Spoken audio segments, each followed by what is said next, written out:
YCP అధ్యక్షుడు మాజీ CM Jagan ను మాజీ మంత్రి అంబటి రాంబాబు కలిశారు.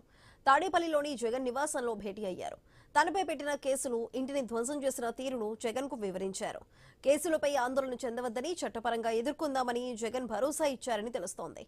3 కేసుల్లో అరెస్టైన అంబటి రాజమండ్రి సెంట్రల్ జైల్లో 18 రోజులు రిమాండ్ ఖైదీగా ఉన్నారు.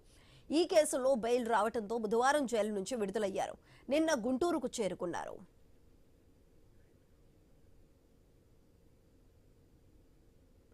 మాజీ సీఎం జగన్, మాజీ మంత్రి అంబటి రాంబాబు భేటీకి సంబంధించి పూర్తి డీటెయిల్స్ మా ప్రతినిధి నాగేశ్వరరావు అందిస్తారు.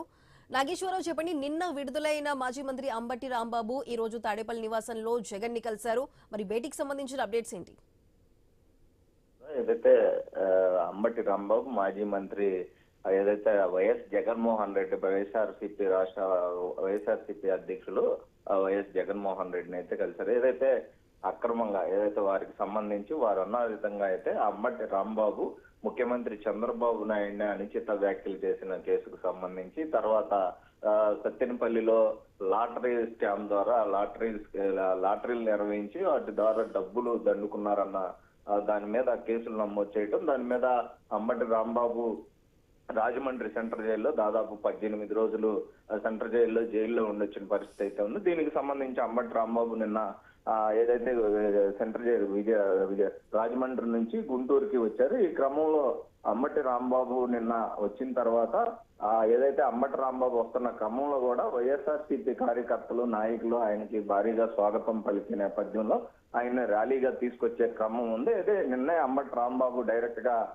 వైఎస్ జగన్మోహన్ రెడ్డిని కలిసే ప్రణాళిక ఉండగా అయితే ఇవి అంబటి రాంబాబు అంటే వచ్చే జనాలు ఎక్కువగా ఉండటం, అతన్ని ర్యాలీగా గుంటూరుకు తీసుకెళ్లడం అన్న ఆలోచన ఉండటం, అలాగే నిన్న వైఎస్ జగన్మోహన్ రెడ్డి వేరే కార్యక్రమాలు ఉండటంతో కూడా నిన్న కలవలేకపోయినట్లు తెలుస్తుంది. అదేవిధంగా ఈ రోజు అంబటి రాంబాబు ఏదైతే మాజీ ముఖ్యమంత్రి వైఎస్ జగన్మోహన్ రెడ్డిని ఆయన వెళ్లి మర్యాదపూర్వకంగా కలిసిన పరిస్థితి అయితే ఉంది. అక్కడ ఏదైతే గతంగా అంబటి రాంబాబు పై కేసులకు సంబంధించిన విషయాలన్నిటి మీద కూడా వైఎస్ జగన్మోహన్ రెడ్డితో చర్చించినట్లుగా తెలుస్తుంది. అయితే జగన్మోహన్ రెడ్డి కూడా దీనికి సంబంధించి కేసుల విషయంలో ఎలాంటి భయాలు పడవద్దని చెప్పిన కూడా భరోసా ఇచ్చినట్లుగా తెలుస్తుంది. ఏదైనా న్యాయపరంగా తేల్చుకుందామని చెప్పేసి వైఎస్ జగన్మోహన్ రెడ్డి అంబటి రాంబాబుకి స్పష్టంగా చెప్పినట్లుగా మనకు తెలుస్తుంది. అయితే అంబటి రాంబాబే కాదు, వైఎస్ఆర్సీపీకి సంబంధించిన నేతలు, కార్యకర్తలు కూడా ఏదైతే అధికార పార్టీ పెడుతున్న అక్రమ కేసులకి